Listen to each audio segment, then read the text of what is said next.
ರಾಜ್ಯದಲ್ಲಿ ಎರಡನೇ airport fight ತೀವ್ರಗೊಂಡಿದೆ. ಕನಕಪುರ ಬದಲು ತುಮಕೂರು ಏರ್ಪೋರ್ಟಿಗೆ ಈಗ ಒತ್ತಡ ಹೆಚ್ಚಾಗ್ತಾ ಇದೆ.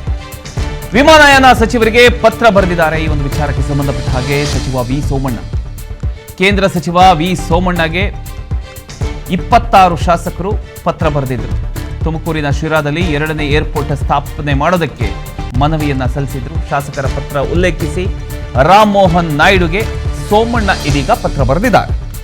ರಾಜ್ಯದ ಎರಡನೇ ಅಂತಾರಾಷ್ಟ್ರೀಯ ವಿಮಾನ ನಿಲ್ದಾಣ ಎಲ್ಲಿಗೆ ಬರಬೇಕು ಅಂತಕ್ಕಂಥ ಒಂದು ಚರ್ಚೆ ಈಗ ಮತ್ತೊಮ್ಮೆ ತೀವ್ರ ಸ್ವರೂಪ ಪಡ್ಕೊಂಡಿರತಕ್ಕಂಥದ್ದು.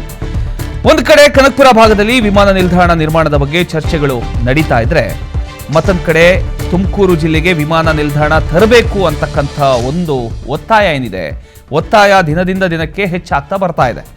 ಈಗ ಈ ಒಂದು ವಿಚಾರ ನೇರವಾಗಿ ಕೇಂದ್ರ ಸರ್ಕಾರದ ಅಂಗಳಕ್ಕೂ ಕೂಡ ತಲುಪಿದೆ. ರಾಜಕೀಯವಾಗಿ ಹೊಸ ತಿರುವನ್ನ ಈ ಒಂದು ಏರ್ಪೋರ್ಟ್ ವಿಚಾರ ಪಡೆದುಕೊಂಡಿದೆ. ಕರ್ನಾಟಕದ ಎರಡನೇ ವಿಮಾನ ನಿಲ್ದಾಣದ ಸ್ಥಳ ಆಯ್ಕೆ ವಿಚಾರಕ್ಕೆ ಸಂಬಂಧಪಟ್ಟ ಹಾಗೆ ಈಗ ಕೇವಲ ಅಭಿವೃದ್ಧಿಯ ಚರ್ಚೆಯಾಗಿ ಇದು ಉಳಿದಿಲ್ಲ. ಇದು ರಾಜಕೀಯ ಹಾಗೂ ಪ್ರಾದೇಶಿಕ ಹಕ್ಕಿನ ಪ್ರಶ್ನೆಯಾಗಿಯೂ ಕೂಡ ಮಾರ್ಪಟ್ಟಿದೆ. ರಾಜ್ಯದ ವಿವಿಧ ಭಾಗಗಳ ಜನಪ್ರತಿನಿಧಿಗಳು ತಮ್ಮ ಜಿಲ್ಲೆಗೆ ವಿಮಾನ ನಿಲ್ದಾಣ ಬರಬೇಕು ಅಂತಕ್ಕಂಥ ಒಂದು ಬೇಡಿಕೆಯನ್ನ ಇನ್ನಷ್ಟು ಬಲವಾಗಿ ಮುಂದಿಟ್ಟಿದ್ದಾರೆ ಅಂತಲೇ ಹೇಳಬಹುದು. ಈ ಮಧ್ಯೆ ತುಮಕೂರಿಗೆ ಮತ್ತೊಂದು ದೊಡ್ಡ ಬೆಂಬಲ ಸಿಕ್ಕಿದೆ.